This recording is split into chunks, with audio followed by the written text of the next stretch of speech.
এটা কুড়িগ্রাম জেলার একমাত্র লাভবার্ড পাখির খামার, গৃহপালিত। এগুলা পাখিদেরকে দিতে হয়। হ্যাঁ, লাভবার্ড গাঁজা খায়।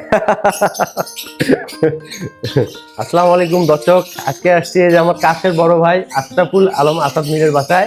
ভাইয়ের কিন্তু একটা পাখির খামার আছে না ভাইয়া? কি পাখি আপনার? লাভবার্ড পাখি। সব লাভবার্ড। আজকে ভাইয়ার এই যে মানে গৃহপালিত পাখির খামারটা একটু ভিজিট করবো, আপনাদেরকে বিভিন্ন কালারের পাখি দেখাচ্ছি। দেখেন, চলেন তো ভাইয়া দেখি।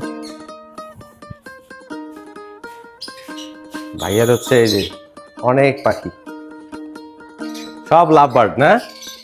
কতগুলো আছে ভাইয়া? 23 জোড়া। আচ্ছা,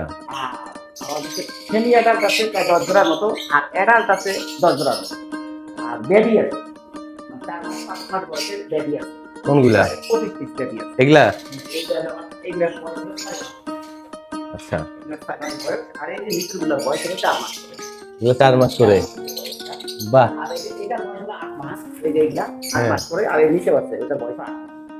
আচ্ছা এইটা হচ্ছে আমার সব ব্রিডিং পেয়ার। এখানে দুই প্রকারের, মানে একটা রিং আর একটা নন রিং। আচ্ছা, এই একটু বুঝায় কোন রিং আর নন রিং কি? মানে এই যে ওই যে দেখা যায়, সেটা হলো ওই যে চোখের মতো সুন্দর করে একটা বৃত্ত থাকে, সেটাকে বলে রিং পাখি। আচ্ছা, আর এই যে পাখিটা দেখা যাচ্ছে এটা হলো নন রিং। এটা হলো নন রিং, এটা চোখে কোনো রিং থাকে না। ও আচ্ছা আচ্ছা, ও আচ্ছা, ওইগুলো চোখে রিং আছে। বুঝছি, মানে এই যে চোখের মধ্যে একটা রিং। মানে রিং পাখিগুলোর বৈশিষ্ট্য হলো এরা প্রচুর ভয় পায়। এটা ভিতু একটু। এটা ভিতু, কিন্তু নন রিং গুলো কতটা ভয় পায় না। আর নন রিং গুলো ডিম বাচ্চা ভালো করে। আমি তো এক একটা এক এক রকম দেখি, কিন্তু সবই লাভবার্ড।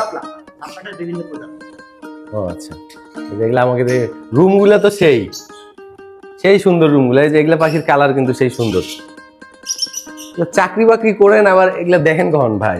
দেখি সকালবেলা সময় দেওয়া লাগে, সময় দেওয়া লাগে। আর সবচেয়ে বড় কথা হলো ইচ্ছা থাকলে উপায়। এটা হচ্ছে বড় কথা। ভাইয়া কিন্তু চাকরি করে পানি উন্নয়ন বোর্ডের, অফিস করে সকাল থেকে বিকাল পর্যন্ত। আবার এই যে এতগুলো পাখি, মোট 25 জোড়া না? না, টোটাল ব্রিডিং পেয়ার আছে 23 জোড়া। 23 জোড়া। আর মোট আমার এখানে পাখি আছে 50 জোড়া প্লাস।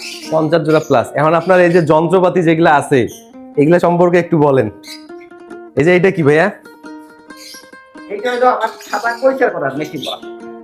কি পরিষ্কার করা? খাবার পরিষ্কার করা। খাবার পরিষ্কার করা। ফিডব্যাক দেওয়া হয় সেটা পরিষ্কার করা। আচ্ছা আচ্ছা। আর এটা হলো কোনো বাচ্চাকে যদি হ্যান্ড ফিড করা হয়, মানে ওর বাবা মা যদি না খাওয়ায়, তাহলে এই বক্সে আমরা রাখি।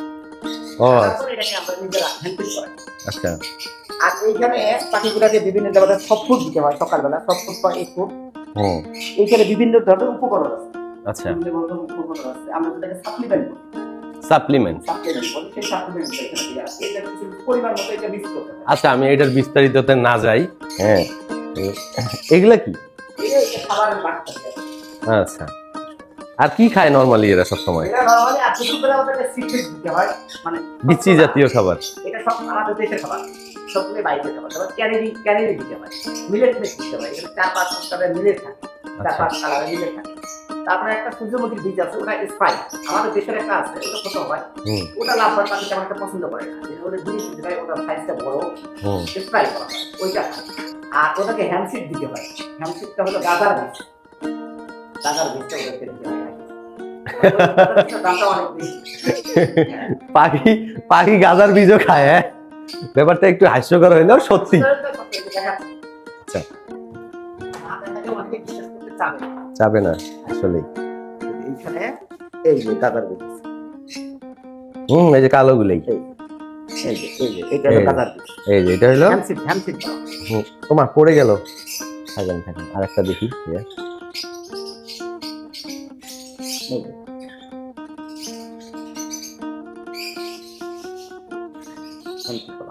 এগুলা গাজার বীজ, এগুলা পাখিদেরকে দিতে হয়। হ্যাঁ, লাভবার্ড গাজা খায়।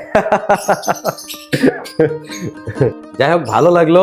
আপনারা যারা পাখি পছন্দ করেন আর বাসায় একটা গৃহপালিত খামার করতে চান, তারা কিন্তু আমাদের এই ভিডিওর মাধ্যমে এই যে দেখে অনুপ্রাণিত হতে পারেন। আর বিশেষ যদি কোনো হেল্প লাগে, তাহলে আমাদের পেজে নক দিবেন, আমরা আসাদ ভাইয়ের সাথে যোগাযোগ করাই দেবো। এটা কুড়িগ্রাম জেলার একমাত্র লাভবার্ড পাখির খামার, গৃহপালিত। ভাইয়াকে চিনে রাখেন, কুড়িগ্রাম জেলার একমাত্র লাভবার্ড পাখির খামারের মালিকিনী। যাই হোক দর্শক, আমরা এরপরে একটা লং ভিডিও বানাবো এই কুড়িগ্রাম জেলার একমাত্র লাভবার্ড পাখির খামার নিয়ে। সেখানে ভাইয়ার সকল তথ্য, কোনটা কোন মিউটেশন, কোনটা কিভাবে কি A to Z তথ্য আমরা তুলে ধরবো। সেই পর্যন্ত সবাই ভালো থাকুন, সুস্থ থাকুন। আসসালামু আলাইকুম।